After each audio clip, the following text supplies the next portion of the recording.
Okay, so with 2.8 circular motion, see U, oh, I did that wrong. There we go. Okay. With circular motion, CICULAR. Then we talked about the velocity tangential is equal to 2 pi r over the period, and I talked to you about what the period is. It's the amount of time for an event to occur. So in the case of a circle, it would be the amount of time for you to go around once, or for one event, one rotation to occur.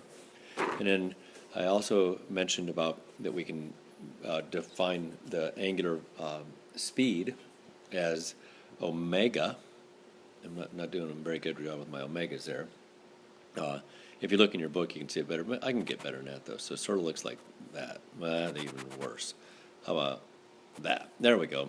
And that is equal to 2 pi over the period.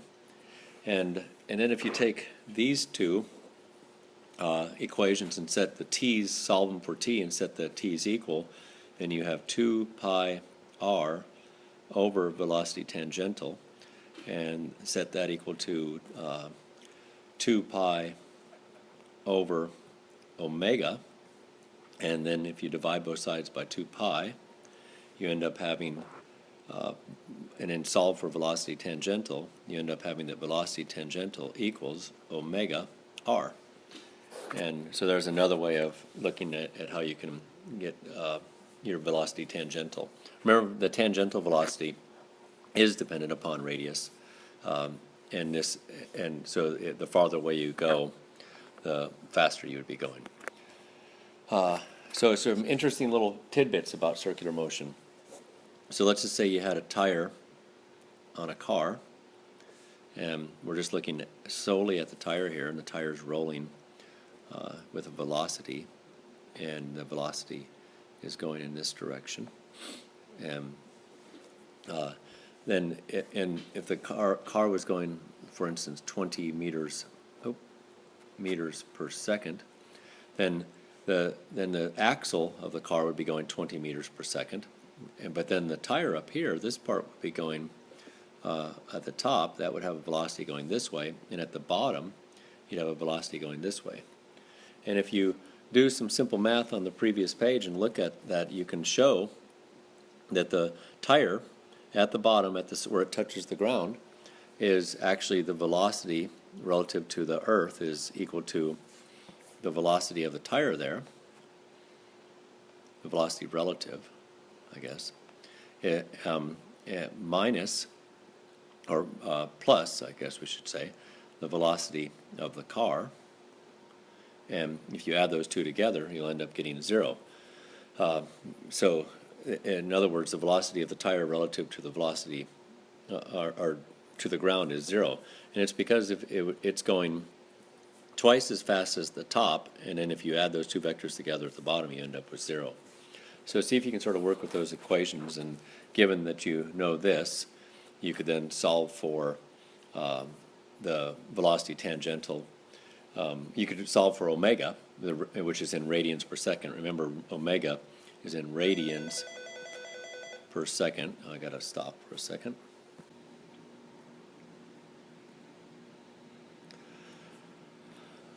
Okay, continuing on again. We just go back and get caught up. So we were talking about omega being in radians per second, and I was going to see if you could sort of put together and show how the velocity at the bottom of the wheel is 0, and at the top it would be twice as much as the actual velocity of the car. Going on, now let's talk about acceleration centripetal. I'm still on eraser. A sub C, acceleration centripetal. ENTRIRIPETAL. Okay? This is acceleration is towards the center, and I've briefly talked about this in the previous little talk. And a good way to learn about this is to look at figure 8.4 on page 121. And is a pretty simple little diagram, and when where it shows an object that's in circular motion at 2 points, and if you take that as the velocity tangential there, and then the velocity tangential here, and if these are of equal magnitude, if you put them tail to tail, then you end up having something like this, and this right here is your change in velocity, because the magnitude is staying the same, so that's the direction change. Remember that acceleration equals delta v over delta t. There we go. So if either one of these is changing, the magnitude or the direction or both, then you have acceleration. So in this case, that acceleration is actually towards the center. And if you look through and read right below on figure 8.4, they go through the derivation of the equation, and they end up with that the acceleration centripetal is equal to the v, the velocity tangential, squared over the radius of the circle. And so this is a key equation to have, and this will tell you the acceleration, that center-seeking acceleration, centripetal acceleration, and that's the biggest part of the chapter. That you can have a velocity, and you can have an angular velocity. You can have a tangential velocity, which I've defined as the 2 pi r over the period.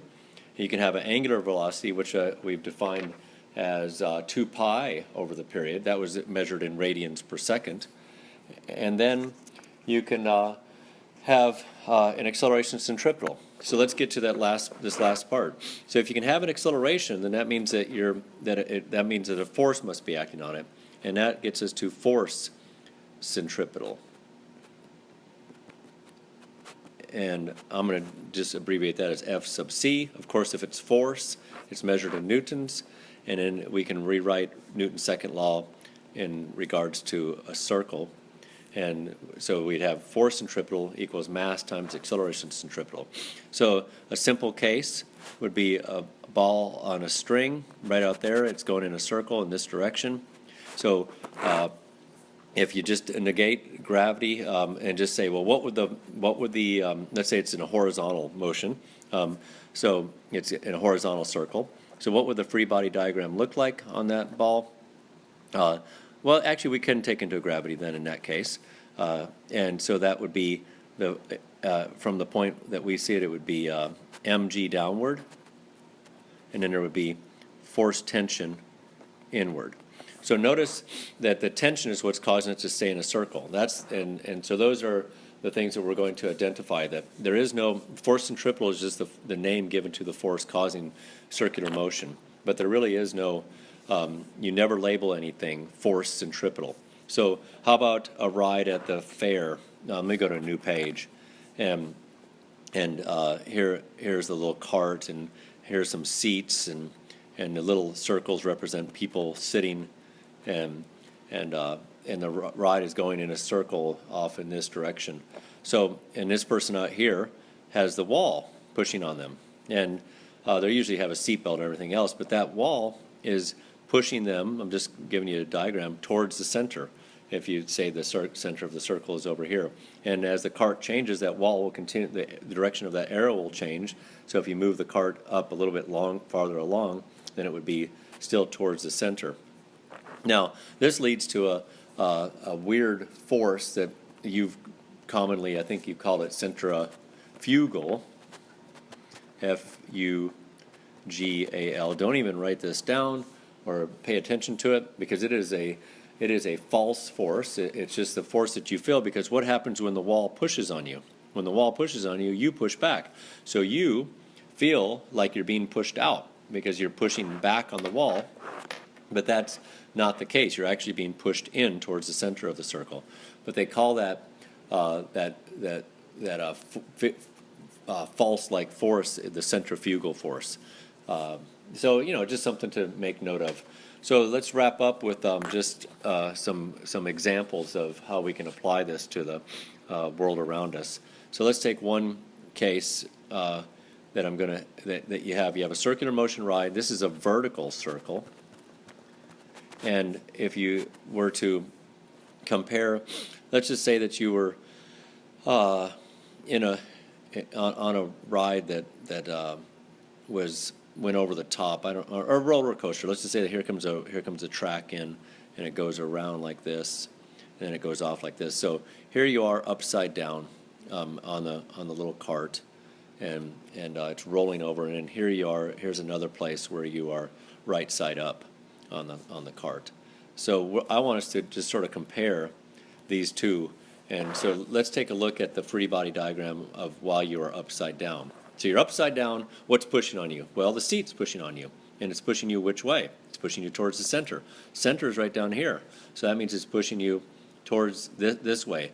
And that seat, that's the perpendicular force to the plane, so that's the force normal. What else is pulling on you? Well, that's gravity. I'm going to move it up, displace gravity over just a little bit. That's perfectly fine to do. And here we have gravity pulling us down, mg, because remember we can displace a vector anywhere we want, and it's still the same vector, even though it's acting on that point. So, and then that's it. That's all it's acting on you. And so how about at the bottom? So this is the top. And then how about at the bottom? B-O-T-T-O-M, right? Right over here. Here's our dot. Now, which way is the seat pushing on you? Well, it's pushing you on upward, force normal, just sort of what you would expect. And then here it's mg, downward. And so now let's take let's sum the forces. So summation of forces at the top. Well, that would look like this. I'm going to choose down. I'll stay with down being negative just for the sake of that we've always done that. So if you, and then we'll divide through to get rid of them. So if we say down is negative, so we have negative mg minus fn equal negative ma, right? So because the acceleration would be acceleration centripetal, and that's towards the center, and at the top that would be down. That's in the downward direction. So now let's divide through by negative, and we end up having mg plus fn equal ma. Just to make it easier to work with, it'll still work out okay. So you can see what would happen to you. This is a simple equation here. What would happen if mg was the same as fn? If mg equaled fn, and some good little questions that we'll answer in class when we do some problems. Then I'm going to take the free body diagram for the next one, fn and mg, and move it over to the next page. So we would have the bottom of the circle. We'd have summation of forces at the bottom equal fn. So that's positive because it's pointing upwards, minus mg. And now our acceleration is also upwards because it's going towards the center, and that's along the positive y-axis in the bottom case, and equal ma. So if you look here, if you look just in general, so in this case, fn, your apparent weight, remember that's your weight that I talked about, is equal to mg plus ma, right? But on the other case, let's go back a slide. If you look at fn here equal ma minus mg. So what you get is you would weigh less at the top, which makes sense because you could be starting to come out of your seat, and you go forward a slide. See if I can. There we go. You'd weigh more at the bottom, and so we'll talk about this in class. So you can add this to, if you're taking any notes on this, you can add this to it. Tomorrow we'll talk specifically about a very common case that they like to talk to you about, the case of the minimum velocity that you'd need. Don't forget that A is acceleration centripetal, so you could actually replace that with v squared over r. So we'll stop right there, and that really sums up all of it. I'm going to do maybe a couple more cases in class of problem solving, but that's easy to do, and we'll take care of the rest in class with about 10 more minutes. All right, bye.